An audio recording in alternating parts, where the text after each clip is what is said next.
Cerita pasal Galileo dan macam mana dia dihambat lah oleh gereja ni ialah antara cerita yang orang suka bangkitkan lah bila orang nak cakap pasal agama ni tak rasional kan? Dan sains ni ialah rasional. Cerita dia sebenarnya lagi kompleks daripada itu lah. Pertama sekali, kita kena faham kenapa church ambil position tu.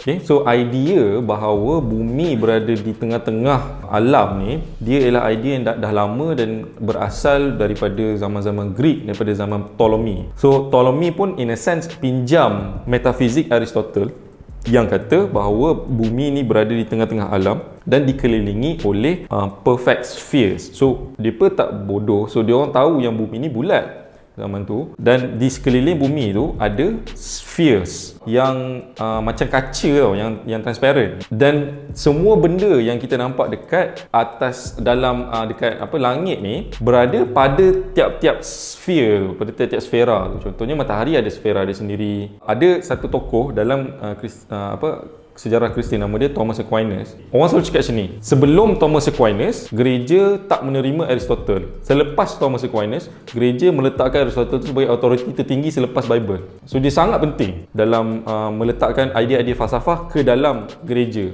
Idea yang bumi ni berada di tengah-tengah alam semesta ni disokong oleh benda-benda lain yang ada dalam Bible, yang ada dalam agama Kristian, dan dia jadi macam dogma tu certain extent dalam Kristian. So datanglah orang macam Copernicus kan. Copernicus kata sebenarnya bukan bumi tapi matahari berada di tengah-tengah alam semesta.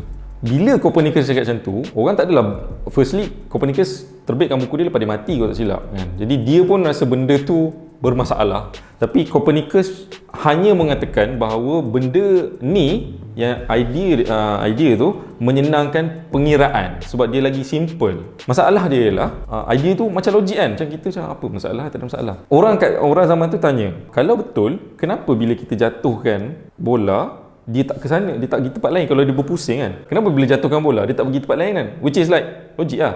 Sekarang ni kita dah ada idea macam inertial motion and stuff like that. So kita dah faham yang kenapa benda tu terjadi. Tu antara sebab kenapa orang tak terima. Katakanlah kita dah boleh solve tu.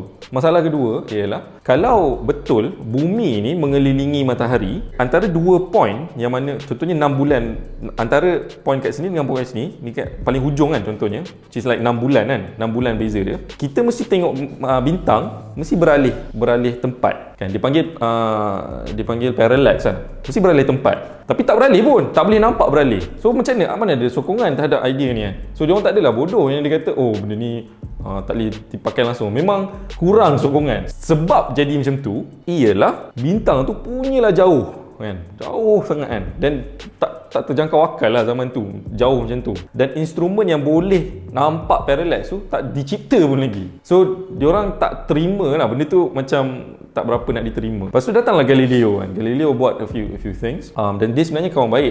Dia bukanlah kawan baik, tapi dia baik dengan Pope tu asal-asalnya. Sebab dia yakin benda tu betul. Dia antara benda lain dia tengok dia buat teropong kan. So dia nampak lah Jupiter and stuff like this yang pada dia tak sama dengan apa yang dia cakap dalam buku-buku astronomi pada zaman tu lah. Jadi Galileo ni dia pun bijaknya, bila Pope suruh dia stop, dia tak nak stop, dia tulis satu buku. Dan dalam buku tu ada satu karakter tu nama dia Simplicio. Simplicio tu dia orang sejarah kata berdasarkan beberapa karakter pada zaman tu yang memegang idea geocentricnya. Sejarawan kata yang ada orang pujuk Pope yang kata Simplicio tu berdasarkan Pope. So Pope tak puas hati lah. Pope tak puas hati. Dan last kali dia buat apa yang dia buat kat Galileo lah. So idea dia dia masalah dia macam ni. Bila kita cerita tu, idea bahawa apa yang Galileo cakap tu tak semestinya betul hilang. Seolah-olah benda tu obviously true, tapi realiti dia ialah dia kurang cerapan yang menyokong apa yang Galileo dengan Copernicus cakap. Jadi bukanlah kata dia orang tak betul, tapi it's not as if the other side tu completely crazy.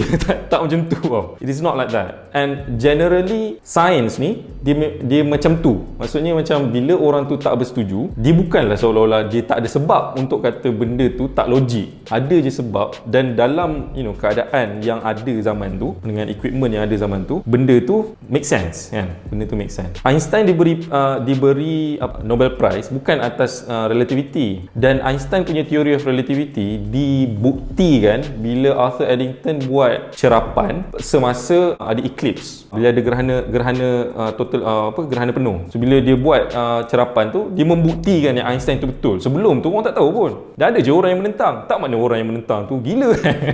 Sama juga cerita dia. So bila kita baca sejarah sains ni, dan bila kita evaluate sains, especially sekarang ni lah, kita kena tengok okey, apa sebenarnya bukti yang dia ni masuk akal tak dia orang punya sudut pandang tu. Contohnya sekarang ni, sama ada multiverse tu wujud ke tak. Benda tu tak boleh nak resolve. Kebanyakan ahli fizik percaya benda tu wujud, tapi tak ada bukti. So macam mana kan? Macam mana kita nak resolve benda tu? Sebab tak ada bukti, dan tak ada glimpse pun yang kata apa yang kita boleh buat untuk membuktikan benda ni betul. Tak ada orang boleh keluarkan. Ada beberapa tapi semua fail at this point.